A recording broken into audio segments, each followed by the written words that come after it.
Welcome you all. দেখো, এটা আমাদের লেকচার নাম্বার 4, টেকনিক্যালের পার্ট 3। একটা নন টেক, প্রথম লেকচারটা ছিল নন টেকের, আর এটা হচ্ছে টেকনিক্যালের পার্ট 3। দেখো, আজকে ম্যাক্সিমাম আরসিসি কংক্রিট রিলেটেড এটা লাস্ট পার্ট, এটার পর থেকে অন্য সাবজেক্ট চালু করব। দেখো, এখানে বলে রাখি, সবাই চ্যানেলটাকে সাবস্ক্রাইব করে রাখো। ম্যাক্সিমাম এ মান্থের মধ্যে শেষ করার চেষ্টা করছি সমস্ত সাবজেক্ট কভার করার। সাবস্ক্রাইব করে রাখলে তোমাদের কাছে নোটিফিকেশন যাবে এবং তোমরা দেখতে পাবে ডেলি 1-2 দিনের গ্যাপের মধ্যেই আমি কোশ্চেন নিয়ে আসছি।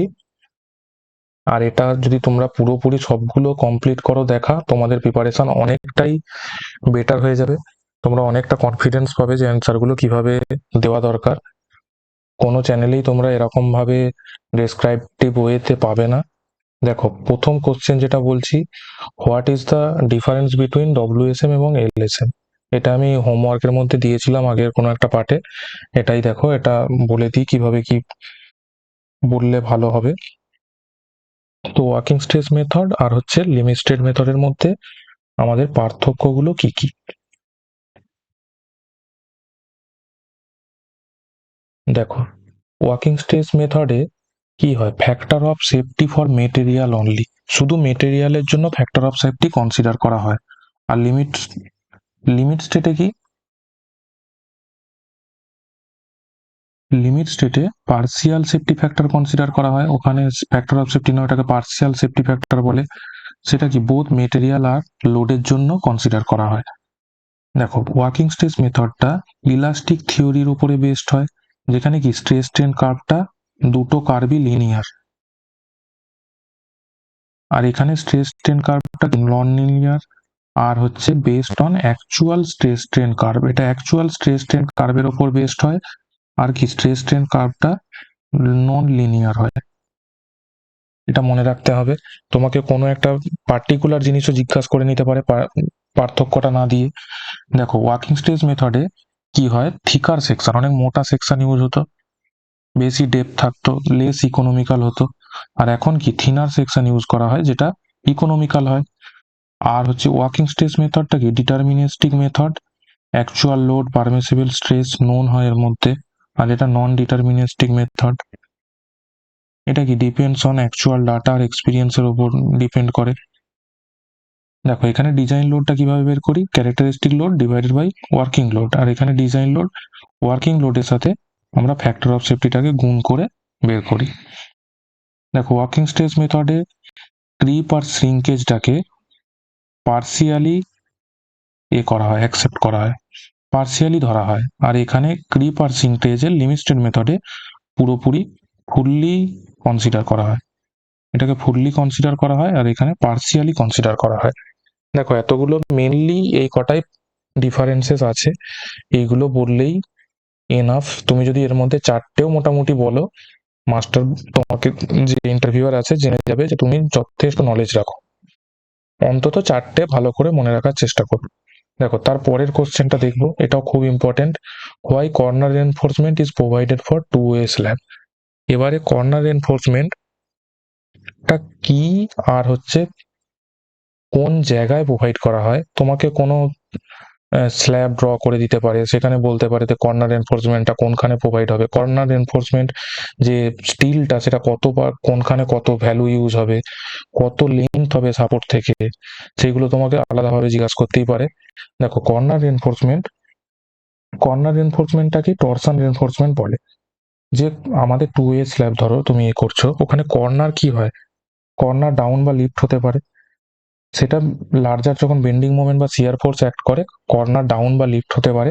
সেই কর্নারটাকে রেস্ট্রিক্ট করার জন্যই কিন্তু এখানে টপ আর বটম দুটো লেয়ারে হচ্ছে আমাদের কর্নার এনফোর্সমেন্ট প্রোভাইড করি। দেখো, এবার কর্নার এনফোর্সমেন্ট কোন জায়গায় ইউজ করি। ধরো এই কর্নারটা এইখানে, এটা কি, এখানে দেখো একটা সাইড শুধু কন্টিনিউয়াস, বাকি সব ডিসকন্টিনিউয়াস এজ। তো এখানে আমরা কর্নার এনফোর্সমেন্টটা প্রোভাইড করেছি। এখানে দেখো, এখানে হচ্ছে কর্নার এনফোর্সমেন্টটা এভাবে প্রোভাইড করেছি বোথ সাইডে, কারণ এটা এদিকে কি আছে, কন্টিনিউয়াস আছে। এইটা এইটা ডিসকন্টিনিউয়াস এজ, বাকিগুলো কন্টিনিউয়াস। এ সাইড কন্টিনিউয়াস এজ, দু সাইড মিলিয়ে ইউজ করেছি। এবার এই পয়েন্টটা যদি ধরি, এখানে দেখো চারটেই ডিসকন্টিনিউয়াস, তাহলে এখানে কর্নার রেনফোর্সমেন্ট প্রোভাইড করবো না, অনলি কন্টিনিউয়াস এজের জন্য আমি কর্নার রেনফোর্সমেন্ট প্রোভাইড করব, যেটা এখানে করেছি। এবারে যদি একটা সিঙ্গেল কর্নার ইউজ হয় তখন কি হবে, এই এজ থেকে মানে এল এক্স যদি লেন্থ হয় L x by five, L x by five জন্য ইউজ হবে। এটাও এল এক্স ওয়ান যদি ধরি এই দিকটা, দেখো এইটা হচ্ছে এল এক্স ওয়ান, তাহলে এটা হবে L X one by five, এখানে হবে এল এক্স টু আছে, দেখো এটা হবে L X two by five, এটাই হচ্ছে point two L X two, এটাও হয়ে যাবে পয়েন্ট টু, এটা এক্স ওয়ান এর পার্ট, এটা point two L X one হবে। আর হচ্ছে এখানে যে স্টিলটা ইউজ হবে সেটা কত হবে, 0.375 AST, টপ আর বটম দুটোতে ইউজ করতে হবে। এইখানে 0.375 AST, এইখানে 0.375 AST, আর এখানে হবে 0.75, তার ডবল। এইখানে সেম অ্যামাউন্ট বা দুটো পার্টে দুদিকে ডিভাইড করে দিয়েছি। দেখো এটাও যদি LY2 হয়, এখানে LY1 আছে, এখানেও সেম হবে। দেখো লেন্থ যা হবে তার ডিভাইড বাই ফাইভ, লেন্থ যেভাবে থাকবে তার ডিভাইডেড বাই ফাইভ ইউজ হবে। আর যদি কন্টিনিউয়াস এজ হয় সেখানে দুটো দিকে দুটো সাইডে 0.375 করে দুটো দিকে ইউজ হয়েছে, আর এখানে হচ্ছে 0.75 ইউজ হয়েছে। কতটা ডিস্টেন্সের জন্য না, এজ থেকে এল এক্স বাই ফাইভ, লেন্থের 5 ভাগ। এবারে কারণটা দেখে নেবো, কোন এজে ইউজ হবে কোনখানে ইউজ হবে না বোঝা গেল। যদি সব কটা এজই ডিসকন্টিনিউয়াস হয় তাহলে সেখানে কোনো ইউজ হবে না কর্নার এনফোর্সমেন্ট। যেই এজগুলো কন্টিনিউয়াস, দেখো এখানে সব কটা এজই আছে কন্টিনিউয়াস, এখানে আমি উল্টো বলে দিয়েছি, এটা কন্টিনিউয়াস এজ হলে এখানে হচ্ছে হবে, আর ডিসকন্টিনিউয়াস এজ হলে সেখানে হবে না। যেখান থেকে ডিসকন্টিনিউ হয়ে যাবে সেখানে দেওয়ার দরকার নেই। এদিকটা ডিসকন্টিনিউয়াস, এইদিকে কোনো কিছু দেওয়ার দরকার নেই। এটা কন্টিনিউয়াস আছে, এটা কন্টিনিউয়াস আছে, বোথ সাইডে হবে। এখানে চারও দেখো, এই একটা পয়েন্ট আছে যেটা চারটে এজই কন্টিনিউয়াস, এখানে কোনো দেওয়ার দরকার নেই, এখানে আপলিফট হবে না, আপলিফট বা ডাউন হবে না কর্নার। তারপরে দেখো কারণটা দেখে নিই, এটাকে টরশন রেনফোর্সমেন্ট বলে, কর্নার রেনফোর্সমেন্টটাকে। দেখো provided by support at the corner, slab without corner reinforcement would be subjected to large bending moment আর শিয়ার ফোর্স আসে, যার জন্য কর্নার আপলিফট বা ডাউন হতে পারে, tend to lift when loaded, which can lead to cracking or failure. Lift হলে কি হবে, ক্র্যাকিং অর ফেলিওর হয়ে যেতে পারে। সেইটাকে রেস্ট্রিক্ট করার জন্য আমরা কি করি, কর্নারের এনফোর্সমেন্ট প্রোভাইড করি টপ অ্যান্ড বটম দুটোতেই। তার জন্য কি হয়, ফোর্সটাকে রেজিস্ট করতে পারে অ্যান্ড মেনটেন ইন ইন্টিগ্রিটি। এটা মেন কারণ, লার্জ বেন্ডিং মোমেন্ট এবং শিয়ার ফোর্সের কারণে কি হয়, কর্নারটা আপলিফট হতে পারে, সেই জন্য এটাকে টরশন রেনফোর্সমেন্ট প্রোভাইড করি, তার জন্য ক্র্যাকিং আর ফেলিওরটা রেস্ট্রিক্ট হয়ে যায়। এটা হচ্ছে মেন কারণ, এতটুকু বললেই হবে। আর তুমি ড্রয়িংটা থেকে একটু দেখে নিও কন্টিনিউয়াস এজের জন্য কি হচ্ছে, ডিসকন্টিনিউয়াস এজ থাকলে কি হচ্ছে, কতটা লেন্থের জন্য, আর এরিয়া অফ স্টিলটা কতটা, ব্যাস এতটুকু জানলেই এনাফ। দেখো তারপরে, why steel is used in reinforcement concrete and why steel is preferred over other material. বলছে কংক্রিটের মধ্যে আমরা স্টিলটাকেই ইউজ করছি কেন, অন্য কোনো মেটেরিয়ালও তো ইউজ করতে পারতাম, আর স্টিলটাকেই অন্য মেটেরিয়ালের থেকে কেন বেশি প্রেফার করছি, এতটুকু কোশ্চেন। এটা দেখো খুবই ইম্পর্টেন্ট। এখন দেখো স্টিলটা হচ্ছে আমরা ইউজ করি এই কারণে, কংক্রিট আর স্টিল এদের যে thermal coefficient, thermal expansion coefficient আছে, দুটোরই ভ্যালু প্রায় সেম। কত value, 12 into 10⁻⁻6 per degree C, দুটোরই প্রায় এই ভ্যালু, একই প্রায় ভ্যালু, দুজনেরই এক্সপানশন এবং কনস্ট্রাকশন একই ভ্যালু হবে। এক্সপানশন ভ্যালু বা শ্রিঙ্ক করবে যতটা, সেটা একই ভ্যালু শো করবে, একই হবে। যখন টেম্পারেচার বাড়বে এক্সপানশন হয়ে যাবে, যখন টেম্পারেচার কমবে শ্রিঙ্ক করবে, সেই অ্যামাউন্টটা একই ভ্যালুর রেসপেক্টে হবে, যেহেতু এদের থার্মাল কোফিসিয়েন্টটা একই, থার্মাল এক্সপানশন কোফিসিয়েন্টের ভ্যালুটা nearer the same, 12 into 10⁻⁻6 per degree C. এটাও বললাম। আর কি হয়, আমাদের কংক্রিট সবসময় ব্রিটেল মেটেরিয়াল, ব্রিটেল মেটেরিয়ালের জন্য তাতে ডাক্টিলিটি প্রোভাইড করার জন্য আমরা কি করি, স্টিল প্রোভাইড করি। এবারে হচ্ছে কংক্রিট কি করে, concrete does not take tension, only compression নিতে পারে। তো টেনসাইল, যাতে টেনসাইল ফোর্সটাকে বেশি নিতে পারে তার জন্য আমরা কি করি, স্টিলটাকে ইউজ করি।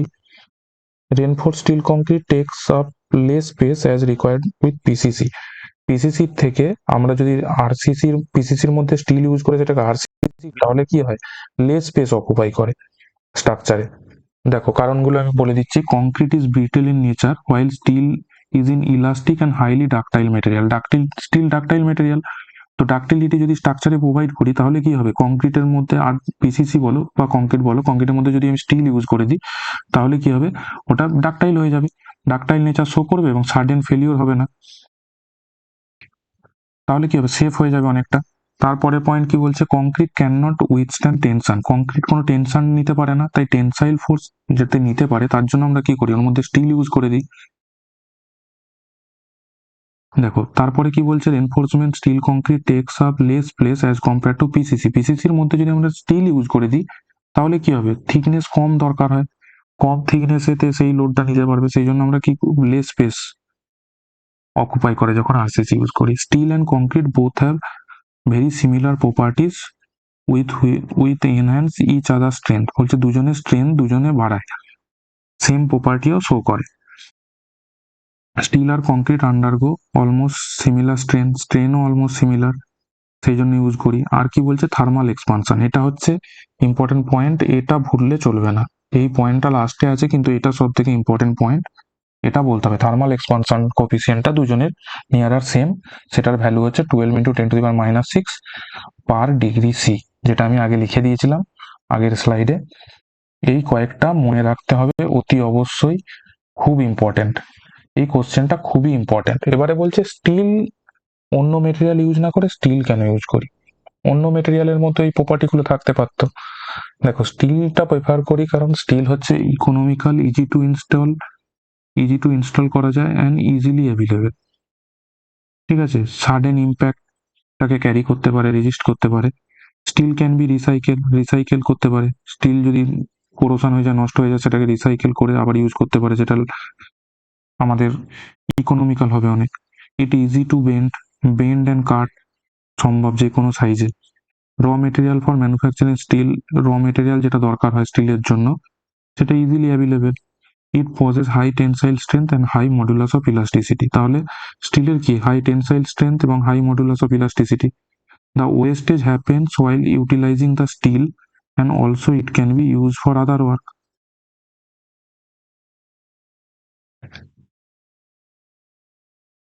তাহলে এই কটা পয়েন্টের জন্য আমরা স্টিলটাকে প্রেফার করি। আর আগের পয়েন্টগুলো হচ্ছে, যদি বলে রেনফোর্সমেন্টের মধ্যে আমরা স্টিলটাকেই কেন ইউজ করি, তাহলে এই কটা পয়েন্ট বলতে পারো।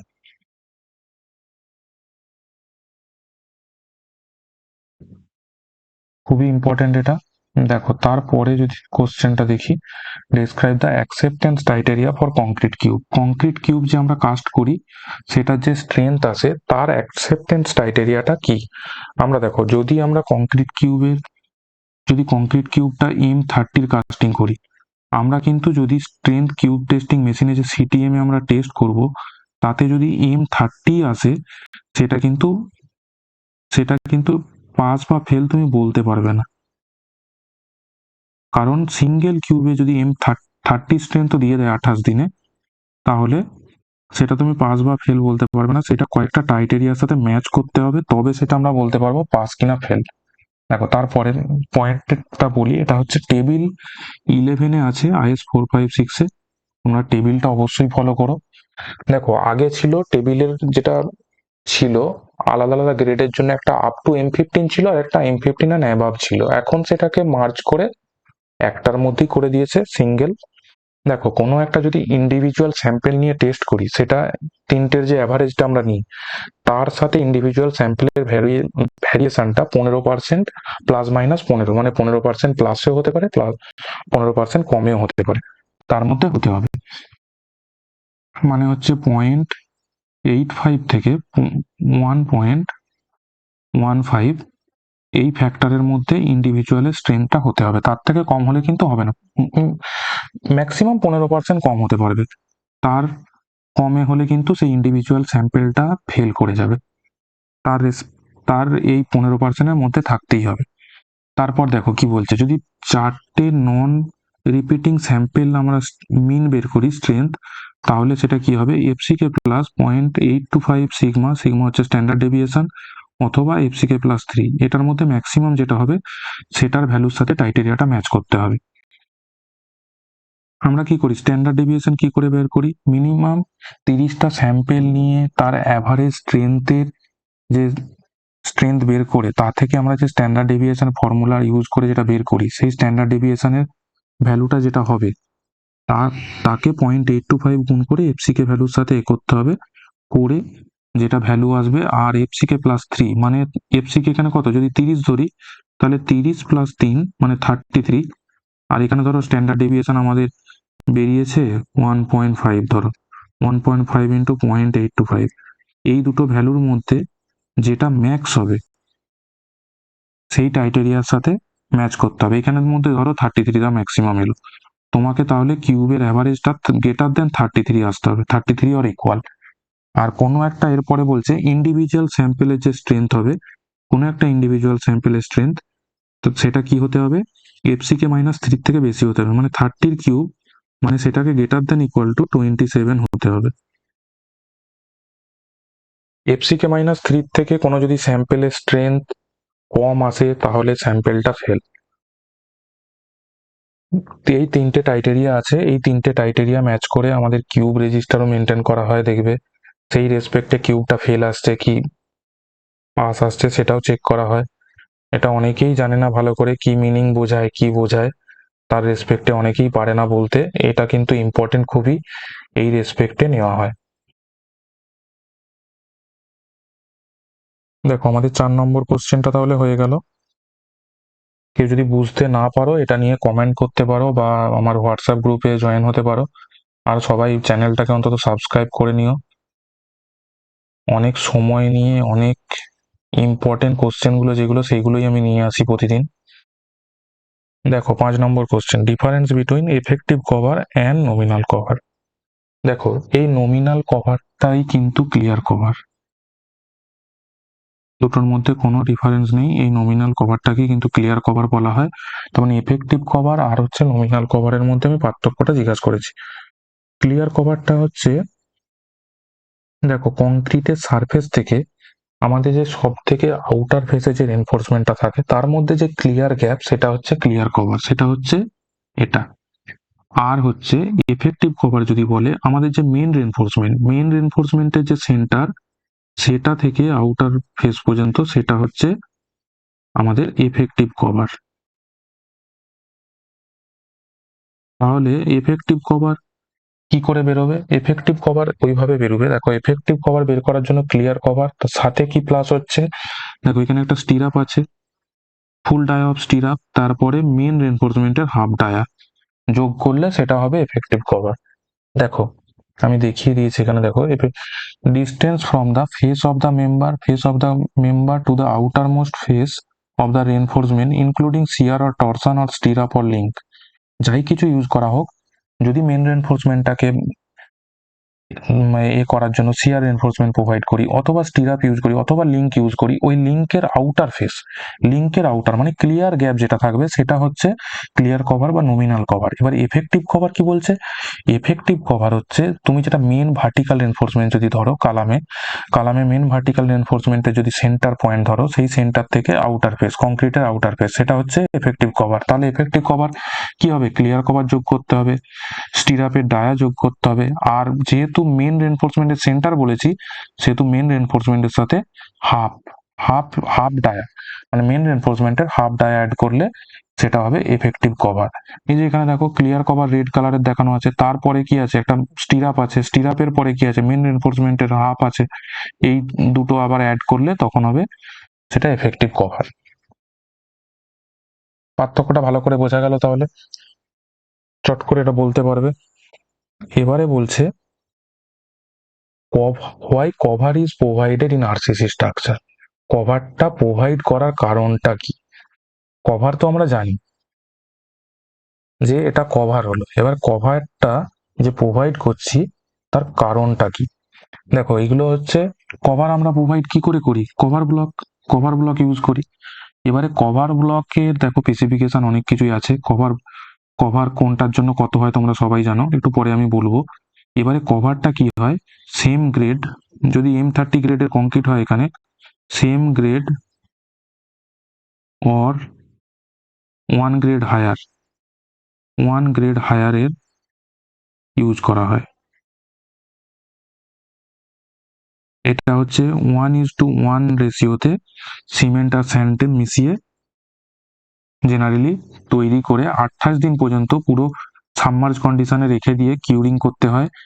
সেম গ্রেড অথবা 1 গ্রেড হায়ার গ্রেডের কংক্রিট নয়, মর্টার ইউজ করা হয়। আর হচ্ছে এই কভারের টলারেন্স কিন্তু নেগেটিভে নেই। কভারের টলারেন্সটা হচ্ছে +10 0। মানে তোমার যদি এখন তুমি যদি বলো যে হচ্ছে স্ল্যাবের জন্য মিনিমাম কভার 15, 4 5 6 20 15 বা 20 ধরো, যদি 20 ধরো তাহলে কভার কত প্রোভাইড করতে পারবে, 20 + 10 30 ইউজ করতে পারবে। কিন্তু 20 থেকে কম ইউজ করতে পারবে না। মাইনাসে টলারেন্স কিন্তু 0। কভারের টলারেন্স জেনে নিলে তাহলে দেখো এবার কভার কি জন্য প্রোভাইড করি, কারণগুলো বলছি। দেখো কভার যদি প্রোভাইড না করি, যদি রেনফোর্সমেন্টটা যদি আউটার সারফেসে দেখা যায়, আমরা কি দেখি, কোরোশন চলে আসে। তাহলে কোরোশন থেকে প্রোটেক্ট করার জন্য আমরা কভার দিই। তারপরে কি, ফায়ার রেজিস্ট্যান্স প্রোভাইড করার জন্য, তার জন্য কভার দিয়ে থাকি। এবারে বলছে আর কভারটা যদি যদি সাফিসিয়েন্ট এমবেডেড ডেপথ ইউজ করি তাহলে রেনফোর্সমেন্টে কি হবে, ওই রেনফোর্সমেন্টটা কি হবে, বন্ড স্ট্রেস প্রোভাইড করবে, বন্ড স্ট্রেংথ প্রোভাইড করবে। আর কি হয়, ডুরাবিলিটি অফ স্ট্রাকচারটাকে বাড়াবে। দেখবে কভার যেখানে ভালো নেই, স্ল্যাবের পোর্শনে অনেক জায়গায় কি হয়, কংক্রিটটা ছেড়ে ছেড়ে পড়ে যায়। তোমার কভারটা যদি ঠিকঠাক থাকে সেটা স্ট্রাকচারের ডুরাবিলিটিটাকে ইনক্রিজ করে। দেখো provide protection to reinforcement from corrosion, fire resistance to reinforcement, to provide sufficient embedded depth so that the reinforcement develops the requisite stress, মানে বন্ড স্ট্রেসটাকে ইনক্রিজ করবে, improve bond stress, increase the durability of the স্ট্রাকচারের ডুরাবিলিটিটাকে increase করবে। এই 4টে কারণের জন্য mainly আমরা কি করি, কভার প্রোভাইড করি। এবারে কভার কোথায় কত, স্ল্যাবের জন্য 20 বা 15 হয়, বিমের জন্য 25, কালামের জন্য 40 বা 25 হয়, আর হচ্ছে ফুটিং এর জন্য 50, 75 অনেক জায়গায় ইউজ হয়। তোমরা ড্রয়িং যারা ফলো করে থাকবে, সাইডে যারা কাজ করেছো তারা জানো, সবসময় দেখবে ফাউন্ডেশনের বটম পোর্শনে অনেক সময় 75 ইউজ করা হয়। আচ্ছা, এখানে আরেকটা বলি, পাইলে কত হয়, পাইলে 75 mm। পাইলের কোড কত, IS 2911। পাইল ক্যাপে কত, এটা সবাই আমাকে কমেন্ট করে বলো যে পাইল ক্যাপে মিনিমাম কত। পাইল ক্যাপে হলে মিনিমাম কভার আমরা কত রাখি সেটা সবাই কমেন্ট করে জানিয়ে। দেখো তারপরের কোশ্চেনটা দেখবো। আচ্ছা, এরই আরো কিছু পয়েন্টস আছে যেগুলো বলে দিই। ফ্যাক্টর এফেক্টিং কংক্রিটিং কভার, কংক্রিট কভারটা কিসের উপর ডিপেন্ড করে সেটাও জানা দরকার। দেখো এক্সপোজার কন্ডিশনে কভারটা ভ্যারিয়েশন হয়, আমরা জানি। ডিফারেন্ট এক্সপোজার কন্ডিশনের জন্য কভারের ভ্যালু আলাদা আলাদা আছে, সেটাও জানি। Exposure condition, grade of concrete grade of concrete বেশি হলে কভার কমানো যায়, সেটাও তোমরা জানো। ম্যাক্সিমাম এগ্রিগেট সাইজের উপর ডিপেন্ড করে। ডায়ামিটার অফ বার, যেমন কালামের 12 mm ডায়ামিটার, আর যদি ডেপথ অফ সেকশন বা উইথ যাই বলো ডাইমেনশন 200 কম হয় তাহলে কি 25 কভার ইউজ করা যায়, সেই জন্য এটা ডিপেন্ড করে। আর ফায়ার রেজিস্ট্যান্স ক্রাইটেরিয়ার জন্য একটা কভারের চার্ট আছে, দেখে নিবে, তার জন্য ডিপেন্ড করে। এই 5টা পয়েন্টের জন্য কভারগুলো ডিপেন্ড করে। 5টা এর জন্য দেখো ফ্যাক্টরের জন্য এগুলো মনে রাখতে হবে। তুমি যদি 5টার মধ্যে 4টেও তুমি যদি বলে দিতে পারো তাহলেও জানবে যে তুমি এটার সম্বন্ধে নলেজ আছে। তাহলে কভার নিয়ে কতগুলো জিনিস জিজ্ঞাসা করতে পারে, একটা পয়েন্ট থেকে আরেকটা পয়েন্টে যেতে পারে, সেই জন্য আমি এতগুলো জিনিস লিখে দিয়েছি এখানে। এগুলো প্রচুর ইম্পর্টেন্ট, ভালো করে পড়ে নিও, দেখে নিও। আচ্ছা দেখো, তারপরে হচ্ছে 7 নম্বর যদি কোশ্চেনটা দেখি, এই কোশ্চেনটা আমি হোমওয়ার্কে দিয়েছিলাম, আজকে পড়িয়েও দিচ্ছি। দেখো এখানে বলছে draw the reinforcement detailing for a cantilever retaining wall. Cantilever retaining ওয়ালে যে ভার্টিক্যাল পার্টটা, দেখো প্রতিটা পার্ট কি, এটা ক্যান্টিলিভার পার্ট তো, এটা কি হিল, এটাকে কি বলে হিল, এটাকে কি বলে টো, এটা কি শিয়ার কি প্রোভাইড করে এটা?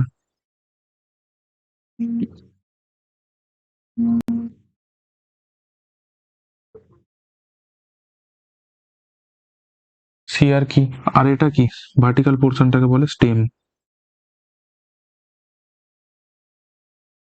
দেখো এখানে কি হয়, এর যদি বেন্ডিংটা দেখো, এই হিলটা এইভাবে বেন্ড হতে চাইছে, কি পোর্শনটা এইভাবে, প্রতিটার বেন্ডিং কিভাবে হতে পারে সেটা দেখানো আছে। তাহলে কি ক্যান্টিলিভারে যদি এভাবে বেন্ড হয়, উপরের পোর্শনটা কি আসে, নিচের পোর্শনটা কম্প্রেশন, উপরের পোর্শনটা টেনশন, তাহলে রেনফোর্সমেন্টটা কোথায় প্রোভাইড করবো, টেনশন জোনে। এখানে টেনশন জোনে রেনফোর্সমেন্ট আছে, ঠিক আছে। নিচেরটা কম্প্রেশন, এটা টেনশন, তাহলে রেনফোর্সমেন্টটা কোথায় প্রোভাইড করবো, এই জন্য এখানে রেনফোর্সমেন্ট প্রোভাইড করবো, এইখানে রেনফোর্সমেন্টটা প্রোভাইড করবো, আর হচ্ছে এর বটম ইউজ করবো। এইটা থেকে বেসিক্যালি মাস্টার জানতে চায় যে তুমি হিল, টো, স্টেম বা কি পোর্শনে রেনফোর্সমেন্টটা কোন সাইডে প্রোভাইড করছো। মেন রেনফোর্সমেন্টটা এটা প্রোভাইড করবো, এখানে মেন রেনফোর্সমেন্ট টপে, এখানে মেন রেনফোর্সমেন্ট বটমে, আর এখানে হচ্ছে ইনসাইড এই সাইডটাতে, এই ফেসে, স্টেমের যেই ফেসে হবে সেই ফেসে। এই রেনফোর্সমেন্ট ডিটেলিংটা কিন্তু তুমি দেখিয়ে দিলেই বুঝে যাবে যে তুমি এটা জানো। দেখো স্টেম পোর্শনে এখানে, হিল পোর্শনে টপে, টো পোর্শনে বটমে, এই তিনটে মেন জিনিস, কোনখানে কোনটা রেনফোর্সমেন্ট ইউজ করতে হবে এটা জানতে হবে।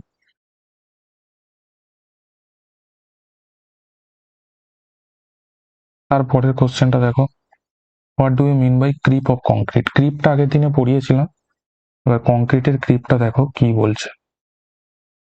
ক্রিপ হচ্ছে time dependent phenomena. Creep in any member develop due to sustain loading. তুমি যদি দীর্ঘদিন ধরে একটা স্ট্রাকচারে লোড রাখো, তাহলে কি হবে, সেটা একটা সেটেলমেন্ট হবে, পার্মানেন্ট ডিফরমেশন শো করবে। ডেড লোড বা পার্মানেন্টলি অ্যাটাচ লোডের জন্য হয়ে থাকে, ওই ডিফরমেশনটাকে কি বলে, ক্রিপ বলে। Permanent deformation reported in a part of a structure due to sustain load for a long time. এটা কিন্তু ইলাস্টিক স্ট্রেন, এটা জিজ্ঞাসা করে কোন স্ট্রেন, এটা কিন্তু ইলাস্টিক স্ট্রেন। এবারে কি কি ফ্যাক্টরের জন্য হয়ে থাকে, দেখো এজ অফ লোডিং, লোডিং এর এজটা যদি বেশি হয় ক্রিপ বাড়বে, humidity, temperature, water cement ratio, admixture, type of concrete, air entrained, air entrained যদি ইউজ করো, কিউরিং,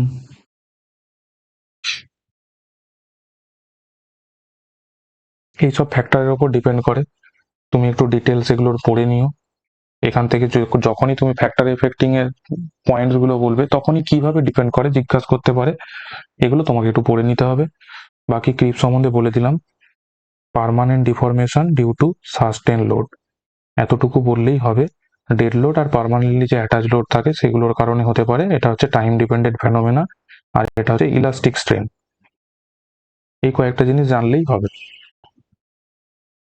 তারপর দেখো কি বলছে, হয় partial safety factor for concrete is more than the steel. Partial safety factor কংক্রিটের কত, দেখো আমরা যদি এলএসএম এ ধরি তাহলে 1.5 হয় কংক্রিট, আর 1.15 হয় স্টিল, তাহলে স্টিলে কম। সেই জন্যই এটা কোশ্চেন যে স্টিলে কম কেন, কংক্রিটে কেন বেশি। দেখো কোয়ালিটি অফ কংক্রিটটা কি হয়, আনসার্টেন হয় স্টিলের থেকে, সেই জন্য হয়। কংক্রিট কি ব্রিটেল মেটেরিয়াল অ্যান্ড রিলেটিভলি কি হয়, লেস রিলায়েবল, স্টিলটা বেশি রিলায়েবল, সেই জন্য হতে পারে। আর কি বলছে, যে স্টিলটা কি হয় কন্ট্রোল এনভায়রনমেন্টের মধ্যে তৈরি করা হয়, এতে বেটার স্ট্যান্ডার্ড অফ কোয়ালিটি। আর আমাদের কংক্রিট মিক্সটা কি সাইট এনভায়রনমেন্টে তৈরি হয়, যেখানে কি মানে ডিগ্রি অফ ভ্যারিয়েবিলিটিটা বেশি। আমাদের আরএমসি প্ল্যান্টে তৈরি হয়, সেখানে degree of environment highly control environment নয়, এনভায়রনমেন্ট ভ্যারি হতে পারে, ময়েশ্চার আসতে পারে, এইসব ডিফারেন্ট কারণে ভ্যারি হতে পারে বেশি। দেখো quality of concrete is more uncertain compare to steel, মানে আনসার্টেনিটিটা কংক্রিটের ক্ষেত্রে বেশি। Concrete is brittle material and relatively less reliable than steel.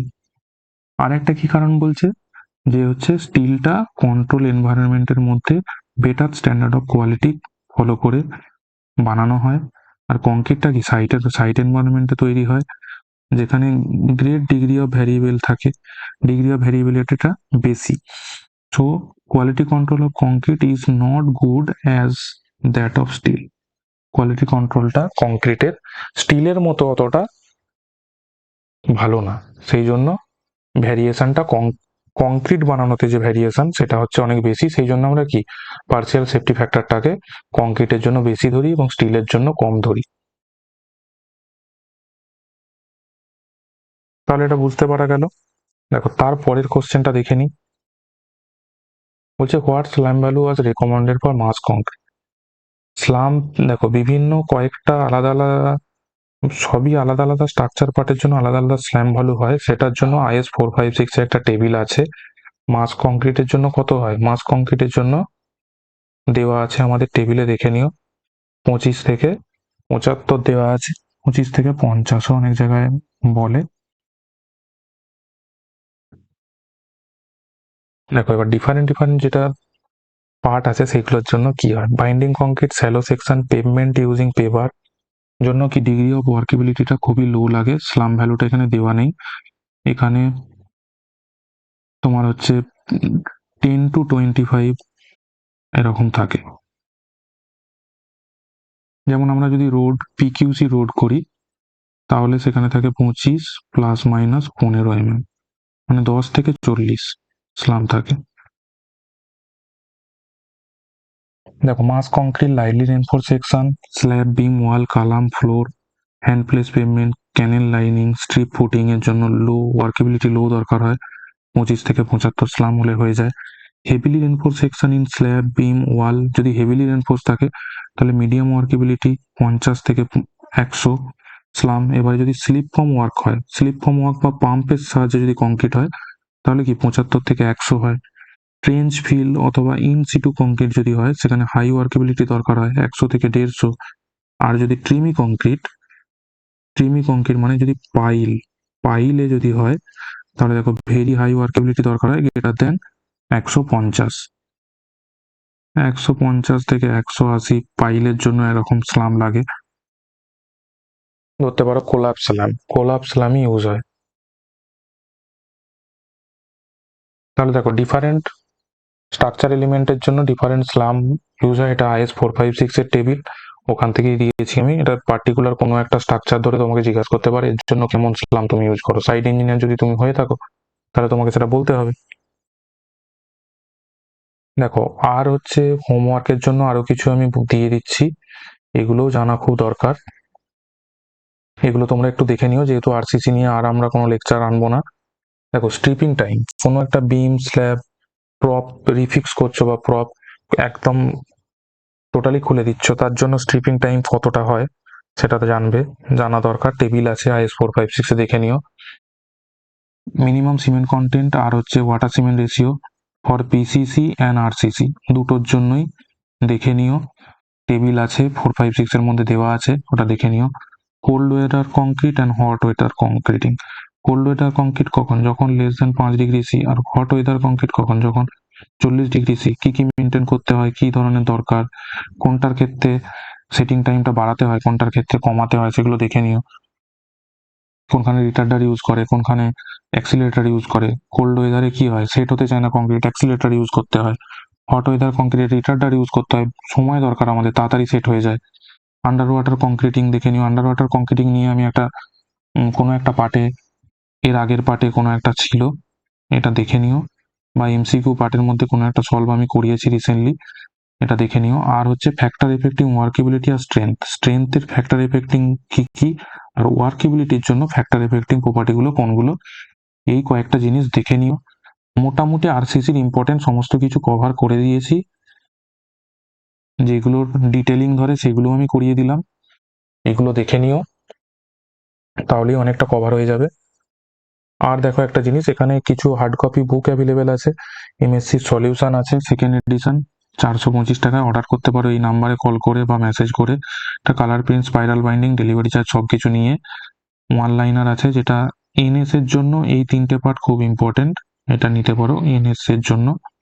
আর হচ্ছে এমসিকিউ আছে, এটা 1000 মডিউল 1, এটাতে 1000 এমসিকিউ আছে, উইথ অ্যান্সার কি দেওয়া আছে, সমস্ত কিছু আছে, এইগুলো বাই করতে পারো। তাহলে আজকে এখানেই শেষ করলাম। আর হচ্ছে নেক্সট লেকচার অন্য কোনো একটা সাবজেক্ট নিয়ে আসবো, ইরিগেশন বা সয়েল। সবাই অনেকে রিকোয়েস্ট করছে দাদা ইরিগেশনে দিয়ে দাও, ইরিগেশনটা দেখি যদি হয়। আর হচ্ছে সবাই প্লিজ সাবস্ক্রাইব করে নিও চ্যানেলটাকে।